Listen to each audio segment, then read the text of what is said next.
राधे राधे। गुरु ब्रह्मा गुरु विष्णु गुरुदेवो महेश्वरा, गुरु साक्षात् परम ब्रह्म तस्मै श्री गुरुवे नमः। नमो नमो परमात्मा, नमो नमो गुरुदेव, नमो नमो माता पिता गुरु चरण की से। गजानंद आनंद करो, सुख संपत्ति में सीर, दुर्जन को सज्जन करो, नूत जिमाऊं खीर। ओम गुरुदेवाय नमः, ओम गणेशाय नमः, ओम सरस्वती दिव्याय नमः। श्यापति रामचंद्र की जय, उमापति महादेव की जय, वृंदावन कृष्ण चंद्र की जय, पवन सुत हनुमान की जय।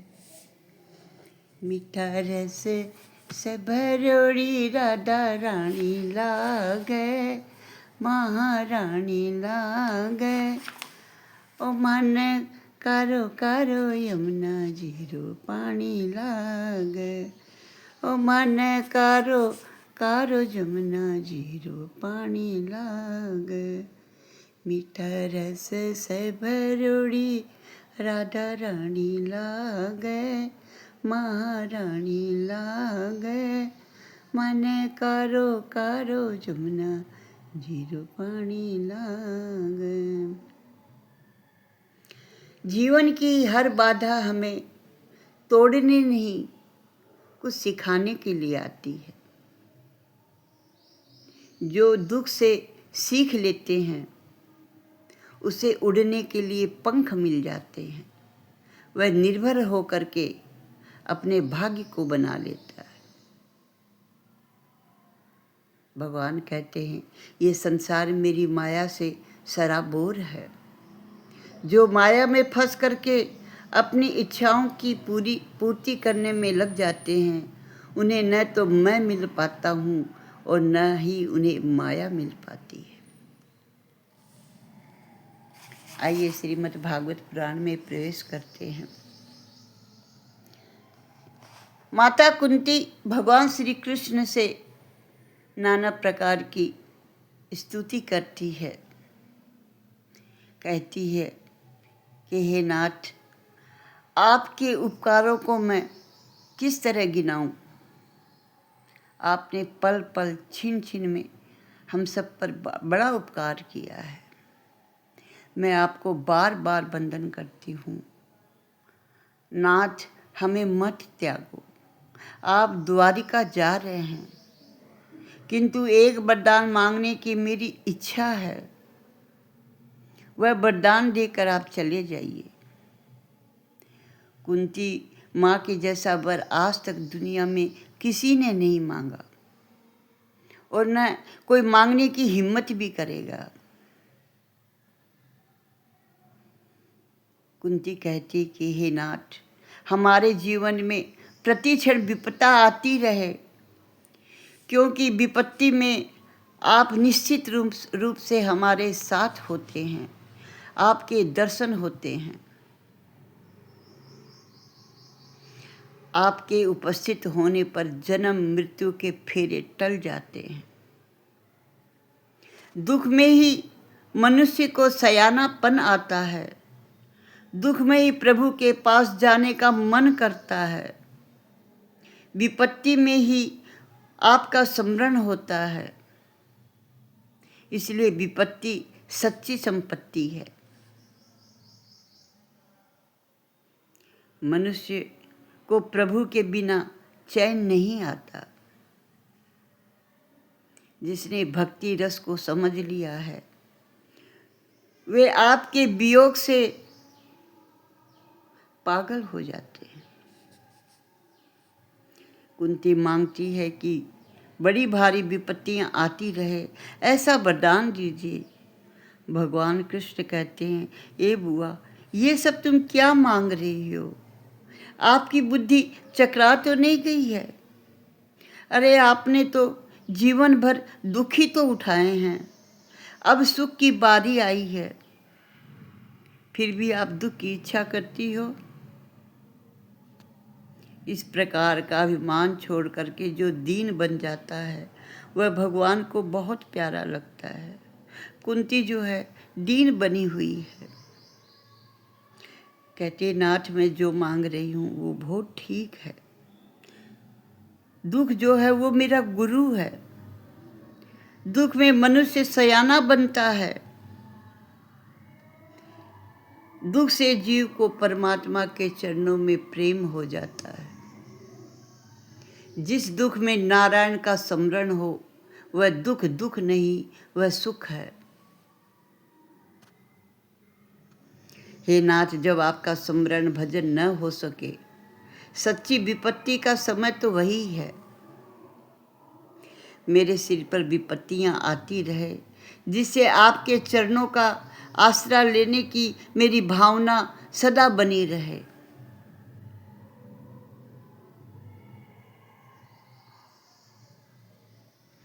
चार प्रकार के मद से मनुष्य जो है, हे नाथ, आपको भूल जाता है। विद्या का मद, जवानी का मद, द्रव्य का मद और अधिकार का मद। इन चार प्रकार के मदों के कारण जीव भगवान को भूल जाता है। जिनको इस प्रकार के मद होते हैं ना, ऐसे मद वालों की जीव को कीर्तन के समय जो है ना पाप पकड़ लेता है। पाप कहता है कि तू बोलेगा तो मुझे बाहर निकलना पड़ेगा, तू भजन करेगा तो मुझे बाहर निकलना पड़ेगा।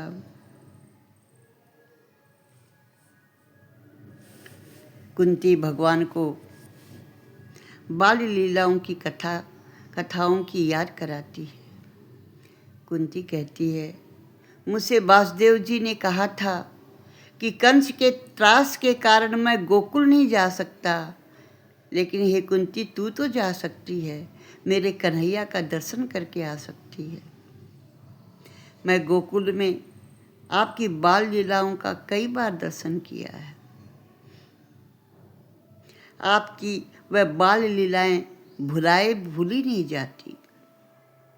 एक समय यशोदा ने जब आपको बांध दिया था, उसकी झांकी तो मैं कभी भूल नहीं पाती। अरे काल भी जिसे कांपता है, वह काल के काल श्री कृष्ण आज माँ की छड़ी के आगे थर थर कांप रहे हैं।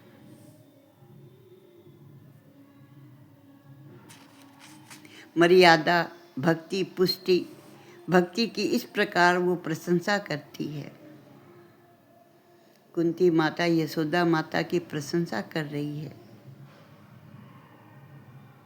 प्रेम का बंधन जो है ना, भगवान कभी भूल नहीं पाते। स्तुति के आरंभ में और समाप्ति दोनों में बारंबार नमस्कार बंदन करना चाहिए। भगवान जो है ना वो सब कुछ करते हैं, लेकिन अपने भक्त को, अपने वैष्णव को नाराज नहीं करते। कुंती के भाव को जान करके भगवान जो है ना वापस लौट आते हैं। कुंती के महल में पधारते हैं, सबको अतिशय आनंद हुआ। अर्जुन वहाँ आए, वह अपनी माता से कहते हैं कि भगवान का मैं सखा हूँ ना, भगवान इसीलिए लौट आए। कुंती कहती है, रास्ता रोक करके मैंने विनती की है, इसलिए ये लौट कर आए हैं। द्रौपदी कहती है, नहीं नहीं, कृष्ण की अंगुली जब कट गई थी ना, तो मैंने अपनी साड़ी चीर करके इनको बांधी थी, इसीलिए ये उस प्रेम के कारण वापस आए हैं। सुभद्रा कहती है, मैं आपकी भांति मुँह बोली नहीं हूँ, किंतु सगी इनकी बहन हूँ, ये मेरे कारण वापस आए हैं। परमात्मा से प्रेम करोगे तो वह तुम्हारे बन जाएंगे। सबका प्यारा भगवान नारायण सबके हैं, फिर भी किसी का न होने वाला वह सबसे न्यारा, वह तो सबसे ऊंची प्रेम सगाई के सिद्धांत को मानते हैं। सबसे ऊंची प्रेम सगाई, सबसे ऊंची प्रेम सगाई, सबसे ऊंची प्रेम सगाई। भगवान श्री कृष्ण कहते हैं, कोई प्रेम सगाई के संबंध को माने या न माने, लेकिन मैं तो मानता हूँ। भीष्म जी के कारण मैं वापस लौट कर आया हूँ। मेरे भीष्म मुझे याद कर रहे हैं, मुझे पुकार रहे हैं। भीष्म पितामह उस समय बाणशैया पर सोए हुए हैं। उनका मरण सुधारने के लिए भगवान वापस आते हैं। महात्माओं की मृत्यु मंगलमय होती है। संतों का जन्म अपनी तरह सामान्य नहीं होता। संतों की जन्म तिथि पर उत्सव नहीं मनाया जाता, किंतु संतों की मृत्यु जो मंगलमय होती है उसे पुण्यमय तिथि बना करके पुण्य तिथि को मनाया जाता है।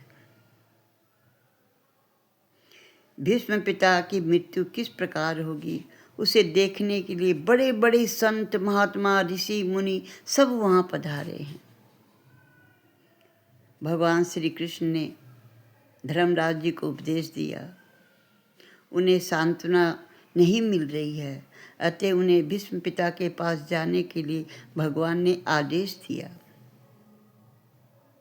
बाण गंगा के किनारे जहाँ भीष्म जी सोए हैं उस स्थान पर सब पहुँच गए। भीष्म सोचते हैं सूर्य नारायण उत्तरायण हो चुके हैं। भीष्म पिता ने काल से कहा, मैं तेरा नौकर हूँ, मैं तो अपने कृष्ण का सेवक हूँ। भीष्म जी द्वारिका नाथ का ध्यान करते हैं।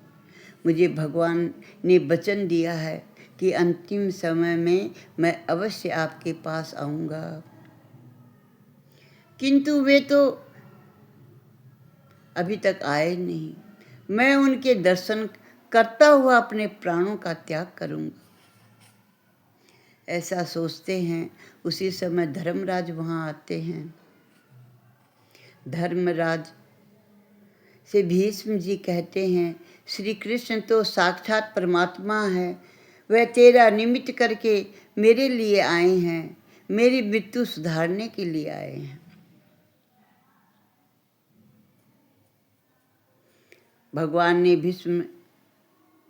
भगवान को भीष्म जी ने वचनबद्ध किया था।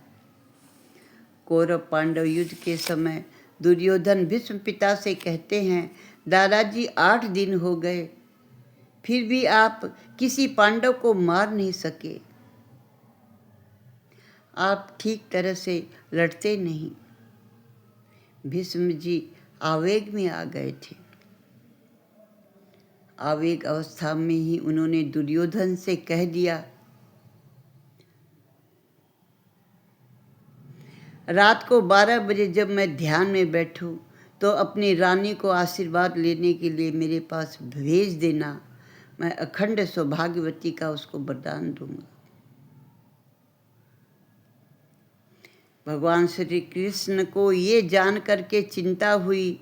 दुर्योधन की पत्नी भानुमति से वे मिले और उस कहा कि दादाजी तो घर के ही तो हैं, उनसे मिलने के लिए आज जाने की इतनी क्या जल्दी है, कल चली जाना।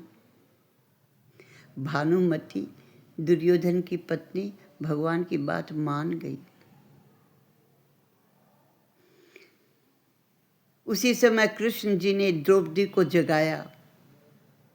एक स्वरूप से द्रौपदी बन करके अर्जुन की सैया पर सो रहे हैं। श्री कृष्ण रूप रहित होते हुए भी अनेक रूपों वाले हैं। भीष्म पितामह ध्यान कर रहे थे। आज द्वारकाधीश का स्वरूप दिखता नहीं, किंतु काली कमरे हाथ में दीपक आदि स्वरूप वाले भगवान दिखाई दे रहे हैं। आज भगवान जो है द्रौपदी के रक्षक बन करके आए हैं। द्वारपालों ने उन्हें रोका, कोई भी पुरुष अंदर नहीं जा सका, ऐसी उनकी आज्ञा है। भगवान बाहर ही रुक गए। द्रौपदी ने अंदर जाकर प्रणाम किया। दुर्योधन की पत्नी भानुमति आई होगी ऐसा जान करके भीष्म पितामह ने आशीर्वाद दिया, अखंड सौभाग्यवती भव। द्रौपदी ने पूछा, दादाजी आपका आशीर्वाद सच तो होगा? भीष्म ने आवाज सुनकर पूछा, हे देवी तुम कौन हो?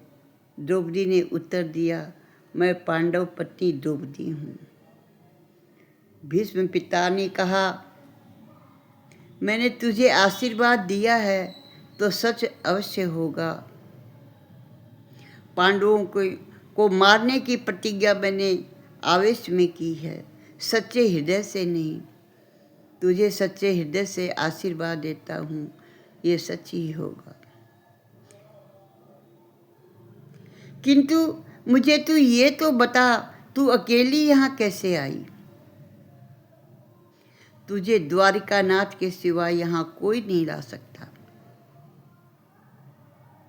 भीष्म पितामह दौड़ते हुए बाहर आए। श्री कृष्ण को उन्होंने कहा कि आज मैं आपका ध्यान करता हूँ, किंतु अंतकाल में आपका स्मरण न जाने पावे।